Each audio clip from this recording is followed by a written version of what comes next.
আসসালামু আলাইকুম রহমতুল্লাহি ওয়া বারাকাতুহু। প্রতিদিনের মতো আজকেও নতুন ডেইলি ভ্লগ নিয়ে আসলাম। তো আজকে কিছুক্ষণ আগে ঘুম থেকে উঠেছি। ঘুম থেকে উঠে একটু নাস্তা শেষ করেছি। তাদের শেষ করে ভাবলাম একটু পড়তে বসি। তো অলরেডি পড়ার প্রিপারেশন নিচ্ছি। দেখতে পাচ্ছেন বই।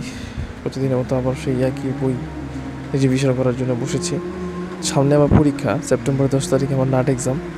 তো তার জন্য এখনও পড়াশোনা চলতেছে আমার। হিরাকানা কাতাকানা কাজে ডেইলি লেখা পড়া, তারপরে যে ভোকাবুলারি শেষ করা, কাঞ্জিটা করা। তো প্রতিদিন আমাদের সেমভাবে পড়তেছি। তারপরে যে সাবজেক্টটা সেটা হচ্ছে আমাদের রেঞ্চু বইটা। এগুলো হচ্ছে আমাদের যেটাকে বলা হয় যে এক্সাম্পল, এই এক্সাম্পলটা আমাদের পড়তে হয়। তো সেটাও পড়ছি। তো পড়া শেষে ইনশাল্লাহ কথা হচ্ছে। পড়া শেষ করলাম, তার মাঝে একটু হাঁটাচলা করেছিলাম। তো এখন যাচ্ছি গোসল টোসল করে ফ্রেশ হয়ে নামাজ পড়তে, জোহরের নামাজ। তো জোহরের নামাজ ডেইলি আমার আদায় করতেই হবে, কারণ মুসলিম বলে কথা। 5 ওয়াক্ত নামাজ আমাদের সাথে আদায় করতেই হবে।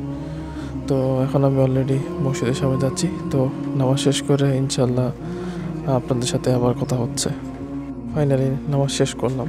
তো নামাজ শেষ করে এখন বাসার উদ্দেশ্যে রওনা দিয়েছি। তো এখন বাসা যাব, বাসার যে খাওয়া দাওয়া করবো, খাওয়া দাওয়া একটু রেস্ট নিয়ে তারপরে দেন ঘুমাবো একটু আর কি। তো বাসায় আসলাম, এসে দেখি যে আমার ভাইটা চুল কাটতে নিয়েছে। তো চুল কাটতে নিয়েছে, অর্ধেক চুল কেটে নিয়েছে, অর্ধেক চুল কাটতে দিচ্ছে না। দেখতেই পাচ্ছেন না বাইকটা কী পরিমাণ দুষ্টু। আমি বলতেছিলাম, ও আবার আমার দিকে দেখতেছিল। তো ও ওর মতো ও চালাইতেছে সাইকেল। ও আসলে সাইকেল চালাইতে পারে না, কিন্তু হাত দিয়ে যেভাবে সাইকেল ঘোরায় একটা অ্যাডাল্ট মানুষের মতো। তো এ হচ্ছে আমার দুপুরের খাবার তারিখে ডাল ছিল, কই মাছ ছিল, কলমি শাক দিয়ে শুটকি ছিল এবং গরুর গোশ। তো আজকে মতো ভিডিওটা এই পর্যন্তই করব।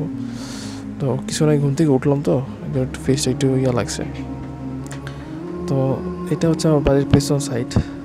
এখানে ঘর ছিল আগে, যারা থাকতো তারা চলে গেছে, যার কারণে এখন এই জায়গায় কেউই থাকে না। তো এটাকে জাস্ট একটু আপনাদেরকে দেখানোর জন্য দেখালাম, এটা একটু কিছুটা ভৌতিক মনে হয় এই সাইডটা।